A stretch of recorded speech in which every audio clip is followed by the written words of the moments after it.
Ultimissime notizie in casa Inter in vista della finale di Supercoppa italiana. Napoli contro Inter oggi alle ore 20 italiane per contendersi il primo trofeo di questa stagione in 90 minuti più eventuali calci di rigore, perché non ci saranno supplementari in caso di parità al 90° minuto. Facciamo come al solito un bel punto della situazione con il nostro format sempre richiestissimo e molto apprezzato da tutti voi, la preview della partita con le probabili formazioni, che tipo di partita dobbiamo aspettarci con le chiavi tattiche di questa gara, e poi alla fine voglio condividere con voi anche un pensiero in ottica campionato. Ben ritrovati amiche ed amici passioni interisti in questo nuovo episodio di oggi. Vi invito a lasciare subito un mi piace e se non l'avete ancora fatto iscrivetevi al canale, clic sul tasto iscriviti subito, così non vi perdete neanche uno dei nostri contenuti quotidiani e le nostre dirette come appunto quella di Napoli-Inter. Partiamo dalle probabili formazioni di questa sfida, perché c'è una novità purtroppo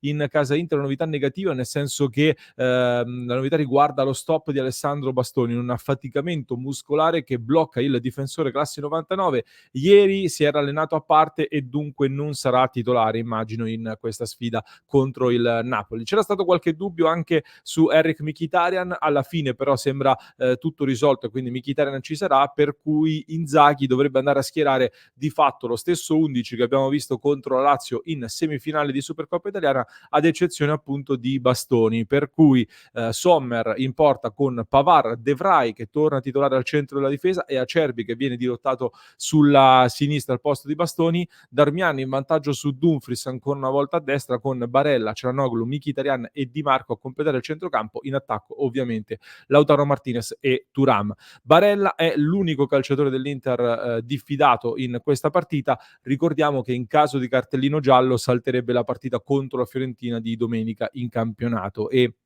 dopo la Fiorentina ci sarà lo scontro diretto con la Juventus a San Siro, per cui ho letto in tanti scrivere anche che Barella potrebbe magari farsi ammonire in questa finale per saltare la Fiorentina e non rischiare quindi di saltare la partita con la Juventus. C'è da dire però che contro la Fiorentina mancherà anche Hakan Çalhanoğlu, che era già diffidato, è stato munito e salterà la partita, e per quanto la squadra di Italiano in questo momento non sia in un grande momento, ecco, andare a Firenze a giocare senza Barella e Çalhanoğlu, 2/3 del centrocampo titolare, che per Inzaghi è quasi sempre fisso e certo, potrebbe essere magari più rischioso rispetto ad una sfida contro la Juventus, eventualmente senza Barella, ma con Frattesi al suo posto e 10 titolari attorno. Quindi attenzione, ecco, anche al fattore Fiorentina. Aggiungo però anche, c'è da dire che Barella credo abbia la maturità a questo punto per non incappare in cartellini inutili, e confido anche di poter avere Barella sia contro la Fiorentina che contro la Juventus. Ha già dimostrato in passato di poter giocare diverse sfide importanti con la diffida che pendeva sulla sua testa. Dall'altra parte il Napoli di Walter Mazzarri, che abbiamo battuto poche settimane fa in campionato con un secco 3-0 da parte della nostra Inter. Napoli che contro la Fiorentina ha rivoluzionato il suo gioco, tornando ad una difesa a 3. Dopo la partita Mazzarri però aveva detto che sarebbe tornato al 4-3-3, che è un po' il modulo che vuole anche il presidente De Laurentiis. Vedremo se sarà confermato, perché in queste ore in realtà pare che si vada verso una conferma del 3-4-2-1, quindi con Gollini in porta, difesa 3 con Di Lorenzo, Rachmani e l'ex interista Juan Jesus, centrocampo con Mazzocchi a destra, Cajuste, Lobotka in mezzo al campo e Mario Rui a sinistra, poi Politano e Kvaratskhelia ad agire alle spalle di Simeone come terminale offensivo. Simeone in gol nella gara di semifinale contro la Fiorentina, appunto. Questo per quanto riguarda le formazioni. Andiamo poi ad analizzare un po' di più la partita dal punto di vista anche tattico. Che tipo di partita possiamo aspettarci? Quali saranno le chiavi della gara? Vi voglio dare innanzitutto una serie di statistiche per contestualizzare il tipo di Napoli che potremo avere di fronte, quindi per cominciare ad immaginarci un po' la squadra avversaria e di conseguenza quello che dovrà fare l'Inter. Fino a qui in Serie A il Napoli è, diciamo, innanzitutto i dati sono riferiti a prima di questa giornata che si è giocata nell'ultimo weekend in cui ci sono state poche partite, viste le tante squadre ferme per la Supercoppa italiana. Quindi prima di quest'ultimissima giornata di campionato il Napoli era fino a qui il sesto attacco in Serie A per gol, quindi rispetto alla scorsa stagione ha perso un po' di incisività in termini di gol segnati, nonostante comunque la tanta produzione offensiva. È una squadra che è prima in Serie A per tiri a partita, più dell'Inter, quindi conclude verso lo specchio della porta avversario. Questo si traduce anche in un po' di sfortuna perché sono secondi per pali e traverse colpiti, una squadra che fin qui comunque ha fatto anche tanto possesso palla. La prima squadra in Serie A per possesso palla è il Napoli con il 59,5 per cento di possesso palla medio a partita, l'Inter è quinta con il 55,9 per cento. 17ª squadra per distanza media percorsa a partita, quindi vuol dire che corrono un po' meno perché fanno girare di più il pallone, appunto, squadra che sui duelli aerei può essere colpita, visto che sono 14esimi per duelli aerei vinti, l'Inter invece è ottava, quindi sta facendo meglio fino a qui. Dal punto di vista poi difensivo è una squadra del Napoli che concede molto poco, sono penultimi in Serie A per tiri concessi all'avversario, solo una squadra ha fatto meglio, è proprio la nostra Inter che concede meno tiri agli avversari rispetto a questo Napoli. È la terza squadra in Serie A per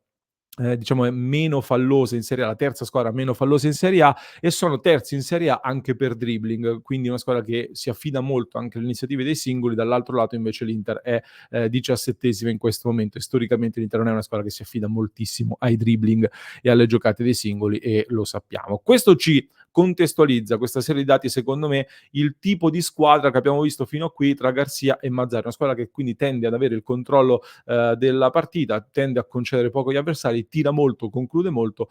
ma non sta segnando tantissimo almeno fino ad ora. All'interno di questa squadra poi, mancando Osimhen, chiaramente Kvaratskhelia è il giocatore più importante. Si sta ritrovando in questa stagione dopo qualche dubbio che era stato sollevato nel finale della scorsa. Kvaratskhelia in questo momento, secondo il portale WhoScored, un portale di statistiche che utilizziamo in alcuni momenti anche noi, è quinto in Serie A per rating statistico, quindi a livello di numerico è il quinto miglior giocatore della Serie A fino a qui, è terzo per dribbling riusciti a partita e secondo per falli subiti, quindi è un giocatore che si prende spesso l'iniziativa di andare a creare la superiorità numerica e per questo subisce anche tanti falli che poi vengono anche sfruttati dal Napoli, non tanto dal punto di vista del colpo di testa ma con vari schemi da tenere d'occhio. Politano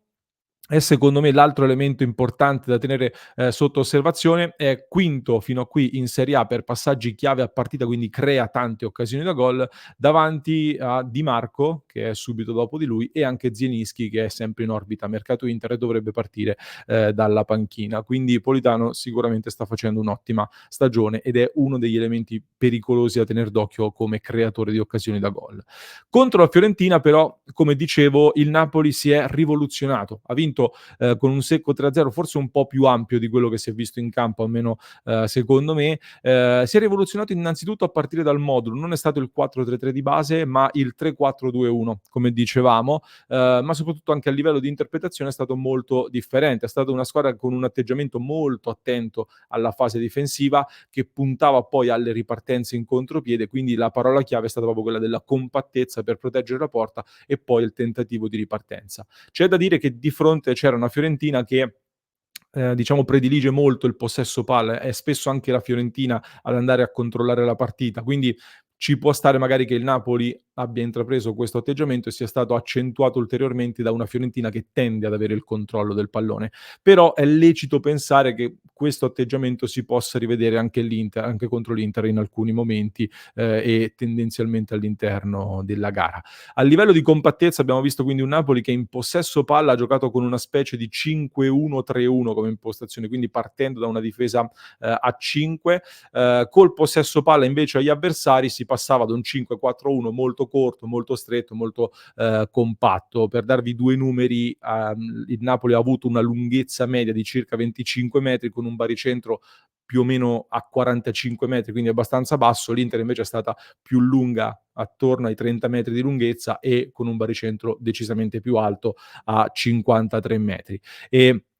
Di Lorenzo contro la Fiorentina è stato il giocatore con il maggior numero di palloni toccati. Dietro di lui Lobotka, che è stato il migliore invece per palloni recuperati, molto importante in fase di schermatura davanti alla difesa, e Mario Rui il terzo giocatore per palloni toccati. Quindi è un Napoli che si difende in maniera compatta, che imposta da dietro, che usa poi Kvaratskhelia per andare a scombinare le carte con la sua velocità, l'abilità nel dribbling, mentre la corsia di destra è quella che si incarica un po' di più di diciamo costruire l'uscita in combinazione, quindi sfruttando la combinazione tra i giocatori della fascia destra per guadagnare campo e arrivare a creare occasioni da gol. Per cui il duello a distanza Çalhanoğlu-Lobotka secondo me per il controllo del centrocampo sarà un duello molto interessante, così come ovviamente quello tra Pavard e Kvaratskhelia, tra due giocatori di livello top assoluto, si gioca una sfida molto molto importante.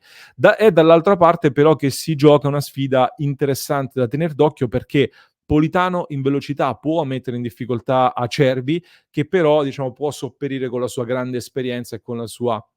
anche intelligenza tattica da questo punto di vista in questo duello. Poi contro una squadra che dovrebbe difendere con questo modulo, come abbiamo detto, con un ottimo blocco basso molto forte, tendenzialmente ci sono 3 cose da fare per aggirare il blocco basso fatto così. Il primo è affidarsi anche al dribbling per creare la superiorità numerica, e in questo diciamo che l'Inter ha qualche difficoltà, quindi possiamo tendenzialmente scartarlo in questo momento.